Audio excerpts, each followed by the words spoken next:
Villagers. Notoriously difficult to work with, but usually worth it once you've got whatever you're building up and running, like the iron farm for example. And in the previous episode I may have said this: I will build a villager trading hall at some point. Maybe that's something that I'll do in the next episode, who knows. But I figured before we build a villager trading hall, really we need something to trade with them, like melons and pumpkins for example. So in this episode, let's make a melon and pumpkin farm.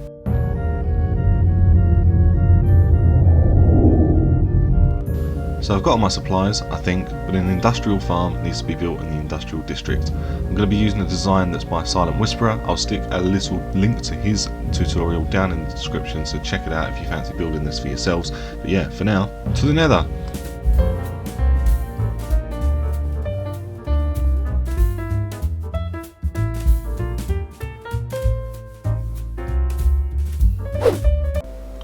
So now we're in the industrial district next to the iron farm, and I'm thinking just here for the melon and pumpkin farm, but I need to find a chunk because it needs to be chunk aligned. So let me do some quick maths and find somewhere good.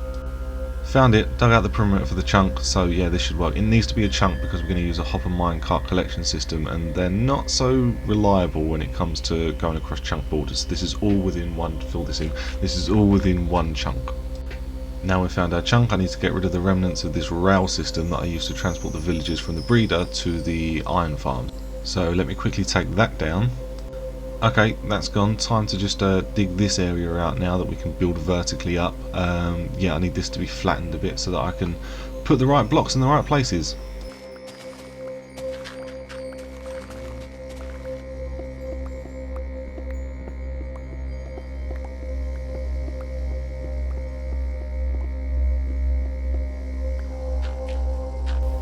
Job done. Next phase.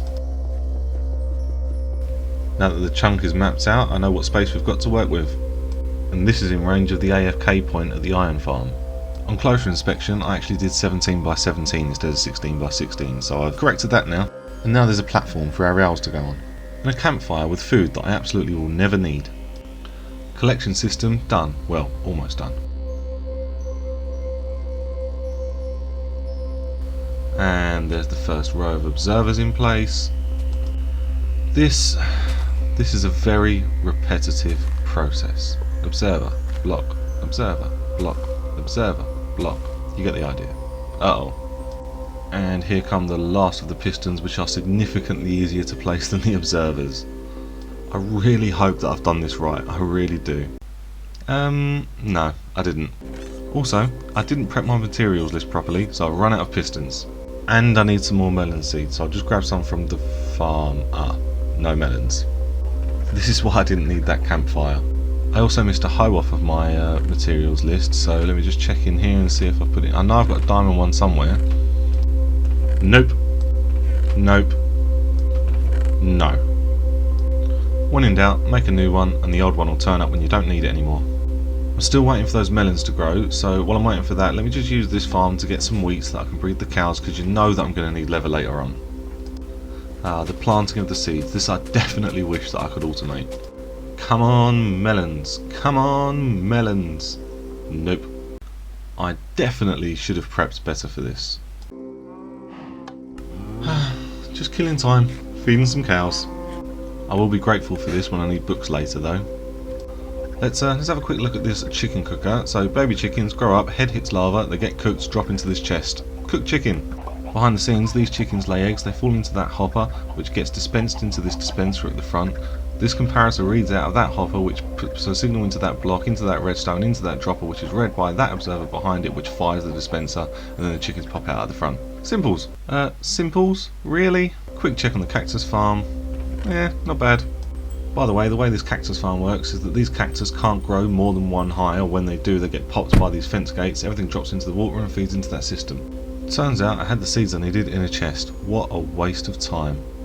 Progress update, we're back in the industrial district. I've got the slabs in place for the water to be waterlogged into, and I'm just going through and tilling these one by one and then doing rows of pumpkins, then melons, then pumpkins, then melons. These green grass blocks are here to show which rows have melons on them, and then pumpkins alternate, obviously. It sounds like a simple task, but I keep making mistakes. And we have all of the seeds in place. That layer is now, I hope, complete. All these observers need redstone, which is another repetitive task. And now we need to place blocks between each of these bits of redstone on top of all of the pistons so that they fire when the redstone is activated. One of the downsides to playing on a console is when you've got to aim at a 1 pixel area to place a block. I need to place a block just there, just there. Oh, come on. This went on for longer than I'd care to admit. I need to place a block just there. So we've got our base, we've got our rows, we've got our actual grass layer that's got all of the seeds on it that's tilled and hydrated. Then we've got a layer of observers and pistons, and on top of that is the layer of redstone. We're almost there. I've run out of jack-o'-lanterns. Now we've got our minecart unloader in place, which is this system here, so that minecart should just come here and then drop off whatever it picks up. And I've started the on-off switch, but I still need 2 jack-o'-lanterns. Block, block, block, block, block, block, block, block, block. Put a glass board around the outside to catch any drops, and ooh, our first melons, it's working!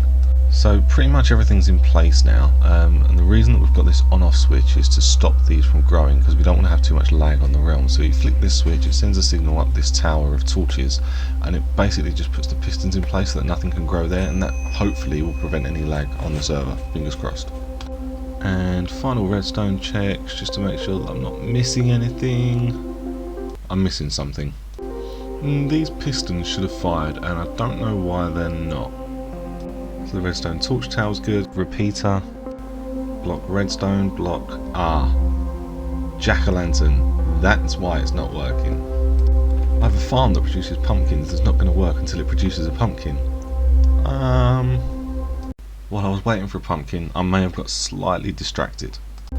I just love it. It's so satisfying watching this thing shoot off, chop down all that bamboo, and then come back again. Absolutely love it. And it's usually at this point that I get nervous in case it doesn't come back, but oh, it looks good. Yep, happy days. I waited a long time for this pumpkin. Anyway, now I've got my jack-o'-lantern, pop that in there, pop a repeater on top of it on 4 ticks, and that should, yeah, that should do the trick. Let's just flick this switch, and looks promising, looks good. Yep, happy with that. Well, that's not good. Why? Repeater, redstone, dust, block, repeater, block, redstone, dust, block, repeater, block, redstone, dust, block, repeater. Well, that's not the problem. Maybe there's a pattern to the issue. Let me just go up here and have a look. So it's right, it's every other piston, which means that it's every other block, and all the inside ones are done, so it's only on the outside. As much as it's frustrating that this isn't working, this is part of the game that I enjoy. It's figuring out why these things don't work, and then figuring out a way to make them work. This was a silly mistake with a very quick fix, and it took me ages to find it, but I did find it. Now I've put down some extra redstone dust, and yes, it's working. Okay, so they're all functioning properly. Just have a quick look around the outside, just in case I've missed anything else. I don't want to say that it's done, but it looks pretty good. Alright, let's take this down, let's go for it and see what we can see. So now if I turn the farm on, all those repeaters should retract, and that farm should now be fully operational, collection system and all. Success, it's working. That's just produced melons and pumpkins automatically in the background for as long as I'm in the area or AFKing at the iron farm. So we've got this farm, the iron farm, the bamboo farm, and I plan to build a sugarcane farm and a mob farm. We're going to need storage for this. So let's grab some materials.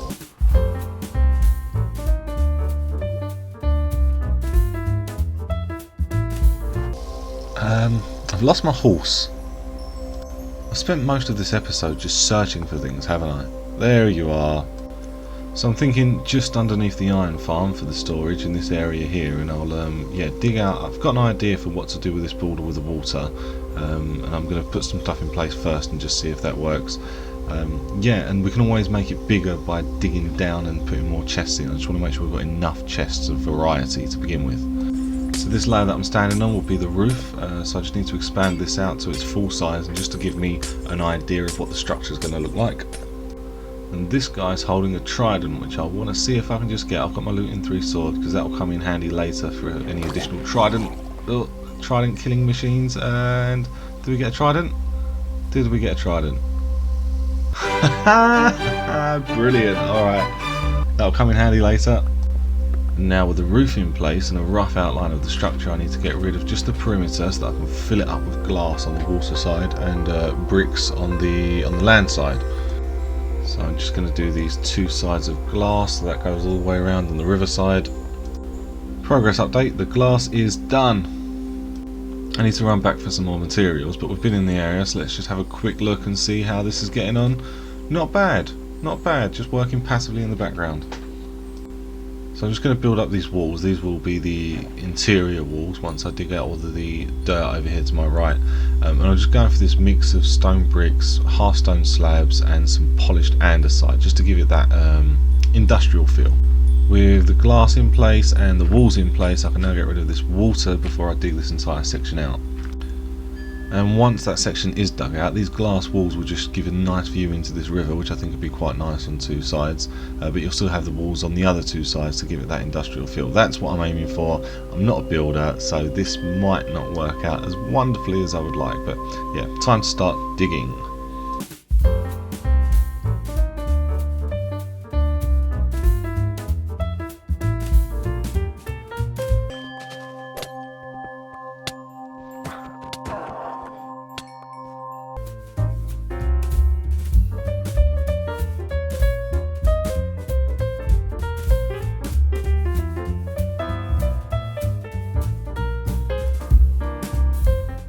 I'm so looking forward to spectator mode for Bedrock so that I can do these as third person instead of first person time lapses. Progress update, we have a floor. So I think initially we're going to go for 3 chests high and we'll have 3 chests of 4 bays. So 3 4s is 12, 12 times 3 is 36, 36 twice is 60, 72. So I need 72 chests. Yeah, hence the wood. Flying machine, bamboo, sunset. So here's a quick rough sketch of the storage system. So this is where the chests are going to go. These are going to be 3 high, and then obviously all of the sorting system behind it, because I want only certain things going into certain chests. They'll go up to this top level, and I think this is going to be enough. If I just work it out, I mean, of all the different items you're going to get from these farms, I think 12 different types should be enough. So let me just fill this in and then come back to you with a status update. And here's the update. There's the chests. Oh, and I stuck a glass ceiling in here as well, just to give us a bit of extra protection. And then I realised that I'd made a bit of a mistake. I had to do a bit of a redesign because it occurred to me that these chests need to be one lower, because around the back, for the sorting system to work, I need to be able to put a block coming off of the back of these chests with a comparator coming out of it, with a hopper going into that, and then the actual hopper line running along the top that is the input. And I just didn't have the 2 block high, and I can't dig up because I've got the mechanism there for the bamboo farm. So yeah, here I just need those extra bits of space, extra couple of blocks, just to run that hopper line across the top. But by digging it down, I think that I've solved that problem. And I've run out of hoppers, and normally that would be a problem, but thank God for this iron farm. This, like the storage system, is just one of those things that I build as early as possible, because I have to have hoppers for so many of the builds that I do. Quick progress update. I've had to go and grab some more blocks for the scaffold, well, not the scaffolding, for the structure for the redstone behind here, but I'm just putting in the torches. I've got the 3 blocks across the top for the comparator and the redstone to go across. I've got the comparator with the hopper coming out of it, so I just stick these redstone torches just to lock the hoppers, which then get unlocked when the comparator pushes a signal into them. I think that's how it works. I don't know, I'm just copying someone else's design. I can't remember whose. This is one of the designs that's just as old as I've been using this for years. Okay, I've done a quick aesthetic change just to make that look a little bit nicer by dropping those upside down stairs down, and the redstone at the back is pretty much done. I don't think there's anything that I've missed. This should work fine. I need to put placeholder objects into these hoppers. I need to run a hopper line across the top actually just for the input, but I think aside from actually hooking the farms up to this storage system, I think we're pretty much done. And the last of these hoppers, oh, get out of my way, block. This last one for the input, and that pretty much does it for now. Once again, I've thoroughly enjoyed making this video. I really hope that you enjoyed watching it. If you've got any suggestions or comments, leave them in the comments down below. But for now, I'm out. See ya!